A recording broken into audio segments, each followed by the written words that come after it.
많이 졸린가 보다. 싫어? 그런 식으로 다 가자. 그렇지.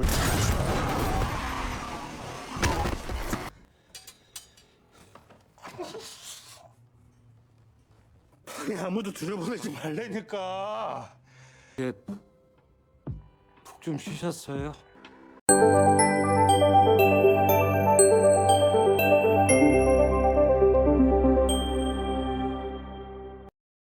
Cerita dimulai dengan kehidupan seorang pria bernama Park Jeng yang penuh kesulitan. Ia belum membayar sewa apartemennya selama 3 bulan dan terus menghindari para penagih utang yang tak henti-hentinya menghubunginya. Hingga akhirnya, para penagih utang itu datang langsung ke apartemennya dan membawa Park Jeng secara paksa. Jeng dibawa ke sebuah tempat operasi darurat, di mana ia diancam, jika dalam waktu 30 hari ia tidak mampu melunasi utangnya, maka organ tubuhnya akan diambil dan dijual. Tidak punya pilihan lain, Jeng pun kembali bekerja untuk mencari uang. Ternyata, selama ini ia juga meminjam uang dari Changsop, rekan kerjanya yang baik hati namun mudah ditipu. Changsop mencoba menagih utang Jeng, namun Jeng hanya terus berjanji tanpa membayar. Bahkan, ia mengancam akan tidak membayar sama sekali jika Changsop terus menagihnya. Di tempat kerjanya, Jeng mendengar bahwa bos mereka baru saja memecat seorang mantan narapidana keturunan Korea Tiongkok bernama Gi-ryong, seorang ayah dari anak yang sedang sakit parah. Gi-ryong bekerja di sana melalui program kemitraan buruh bagi mantan narapidana.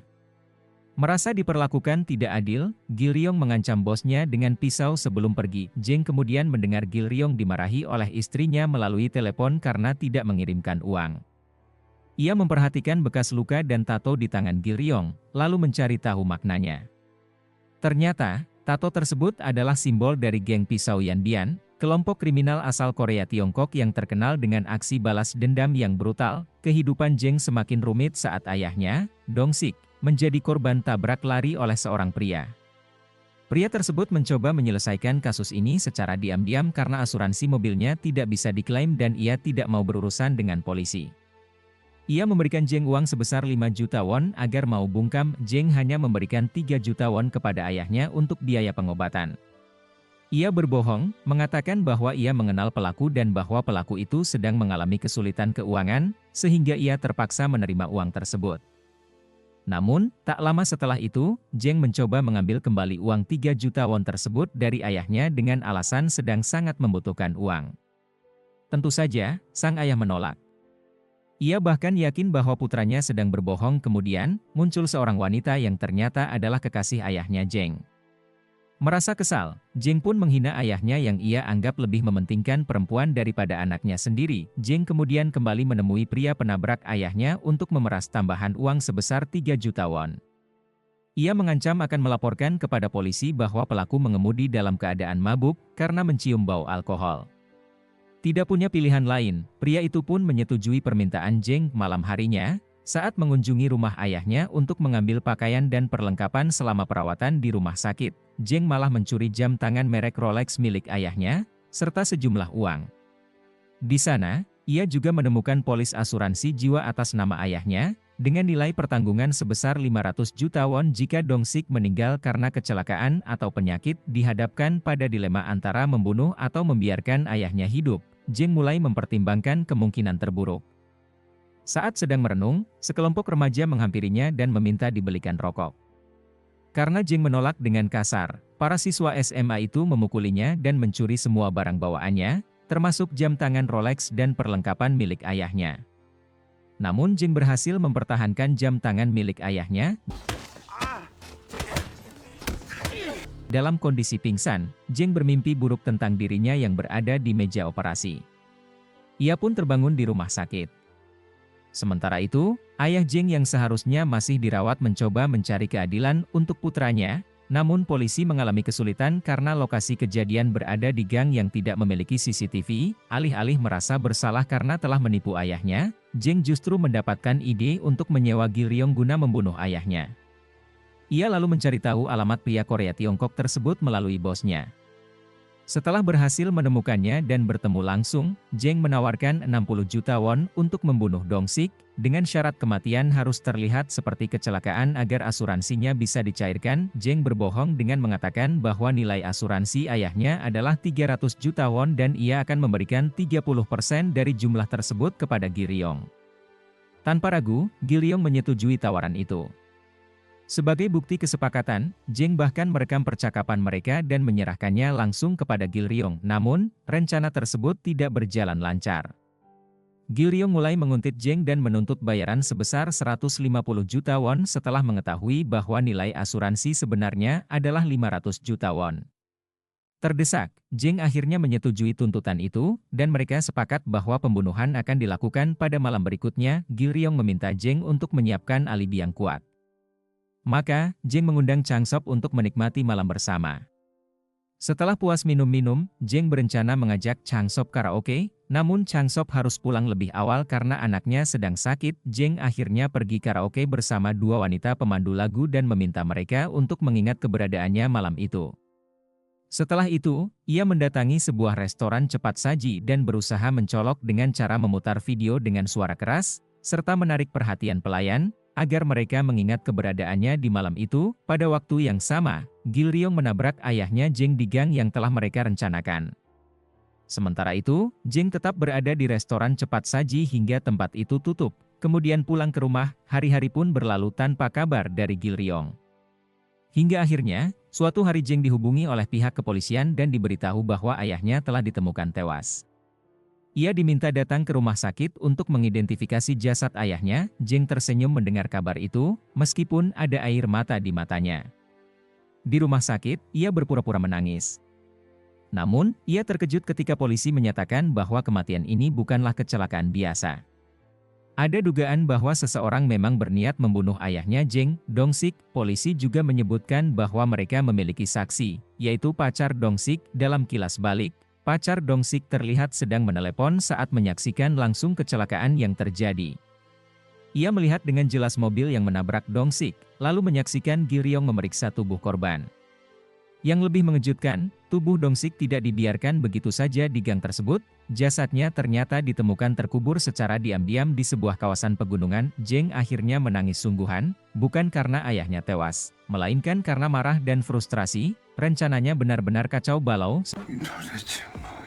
Sementara itu, di tengah suasana bersalju di Gunung Chool, tempat sunyi yang jarang dikunjungi pendaki, seorang YouTuber sedang merekam konten setelah semalaman berkemah. Saat hendak pulang dan menuruni gunung, ia dikejutkan oleh seekor anjing yang tiba-tiba menggali tanah. Galian itu memperlihatkan sesuatu yang sangat mengerikan, mayat manusia yang dikubur. Mayat itu adalah Dong-sik. Cerita kemudian beralih ke seorang pria bernama Han Sang-hun, seorang dokter muda yang sukses dan percaya diri. Ia sedang menunggu kekasihnya, Yu-jong, seorang wanita cantik. Sang-hun merasa hidupnya sempurna, ia kaya, tampan, dan memiliki wanita cantik di sisinya. Namun, saat mereka bertemu, Yu-jong langsung mengambil kendali dalam hubungan mereka. Ia mudah marah tanpa alasan, dan Sang-hun selalu membujuknya kembali. Sekali dirayu oleh Yu-jong, Sang-hun tak bisa menolak dan selalu jatuh dalam pelukannya. Malam itu, Yu-jong mengajak Sang-hun untuk bermalam bersama. Karena hotel sedang penuh, mereka akhirnya pergi ke sebuah penginapan terpencil yang biasa dikunjungi Hung, teman Yu-jong. Setelah minum-minum, mereka tidur bersama. Tak lama kemudian, Yu-jong buru-buru hendak pergi karena mendengar kabar ayah temannya meninggal dunia. Namun, Sang-hun menolak untuk mengantarnya karena masih dalam kondisi mabuk. Yu-jong pun kembali marah. Karena tidak ingin pertengkaran berkepanjangan, Sang-hun akhirnya bersedia mengantar kekasihnya pulang. Di tengah perjalanan, Yu-jong meminta maaf karena sempat membentak, lalu mencium dan menggoda Sang-hun. Ia bahkan kembali merayunya di dalam mobil. Meski Sang-hun sempat menolak karena merasa berbahaya, Yu-jong terus memaksa. Hingga tiba-tiba, saat mereka tengah asik bermesraan, mobil mereka menabrak seseorang. Saat Sang-hun memeriksa orang tersebut, ternyata orang itu adalah Dong-sik, ayah Jeng, yang telah meninggal. Yu-jong berniat menghubungi polisi, namun Sang-hun menolaknya. Ia panik dan menyalahkan Yu-jong karena telah memaksanya menyetir dalam keadaan mabuk. Ketakutan karena karirnya bisa hancur, Sang Hun memutuskan untuk menutupi kejadian tersebut. Saat mereka masih kebingungan memikirkan langkah selanjutnya, sebuah mobil berhenti di dekat lokasi. Ia dan kekasihnya turun dan bertanya apa yang sedang terjadi. Namun, Sang Hun menenangkan mereka dan berpura-pura semuanya baik-baik saja, tanpa menyadari niat dan tujuan kedua orang tersebut. Setelah mereka pergi, Sang Hun dan Yu Jong kembali fokus pada jasad Dong Sik. Yu Jong yang mulai panik menolak rencana Sang Hun untuk menguburkan mayat di pegunungan yang dingin dan sepi. Namun sebelum keputusan diambil, seorang pengendara sepeda melintas dan tanpa sengaja mendengar percakapan mereka, ia menjatuhkan botol minum dan secara tidak langsung menjadi saksi mata. Dalam kepanikan, Sang Hun menyerangnya hingga pria itu pingsan.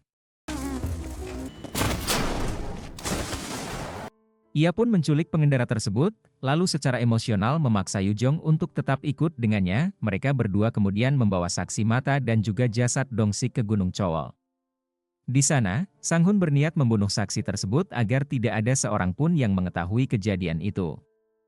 Namun, Yu Jong berusaha membujuknya untuk tidak melakukannya. Sayangnya, ketika saksi mulai berteriak meminta tolong, Sang Hun kehilangan kendali dan memukulinya dengan tongkat golf. Dalam kondisi ketakutan dan kesakitan akibat pukulan itu, saksi memohon ampun dan berjanji akan merahasiakan semuanya. Sang Hun akhirnya memberinya 10 juta won dan mengatakan bahwa sejak saat itu, saksi adalah komplotannya. Saksi itu pun dipaksa membantu mengubur jasad Dong Sik. Saat menggali kuburan, Sang Hun tanpa sengaja melukai tangannya. Karena waktu yang mendesak, mereka mengubur mayat itu di galian yang dangkal lalu bergegas pergi. Saat di dalam mobil, sang saksi meminta tambahan uang karena menurutnya pekerjaan tersebut terlalu berat. Sang Hun kemudian menjanjikan tambahan 20 juta won dan memperingatkannya untuk tidak pernah muncul kembali. Setibanya di kota, sang saksi kembali meminta ongkos pulang karena tidak mempunyai uang tunai dan Sang Hun memberikannya. Ia lalu menghapus rekaman D dari mobilnya dan membawa mobilnya ke bengkel. Biaya servis yang mencapai 4,8 juta won membuat Sang Hun frustasi karena keuangannya terkuras hanya dalam satu malam. Namun, masalah belum berakhir. Sang Hun mulai dibuntuti oleh pasangan montir yang sempat ia temui malam itu. Mereka diam-diam mengambil foto dan mulai menyadari ada sesuatu yang janggal dari dirinya. Sementara itu, luka pada tangan Sang Hun semakin memburuk. Ia juga gelisah karena sejak kejadian di gunung, Yu Jong seperti menghindarinya. Saat ditanya, Yu Jong beralasan bahwa ia butuh waktu untuk beristirahat dan menenangkan diri. Sang Hun pun mengaku bahwa ia sedang mengalami kesulitan keuangan dan harus pindah dari kliniknya. Ia merasa malu meminta bantuan kepada kekasihnya. Merasa bertanggung jawab karena semua masalah bermula dari dirinya, Yu Jong akhirnya berjanji akan membantu Sang Hun mendapatkan uang. Sang Hun yang tengah membersihkan luka tangannya di dalam klinik tiba-tiba dikejutkan oleh kehadiran seseorang. Ketika ia menoleh, Sang Hun terkejut melihat saksi mata yang ia beri uang kembali berdiri tepat di hadapannya.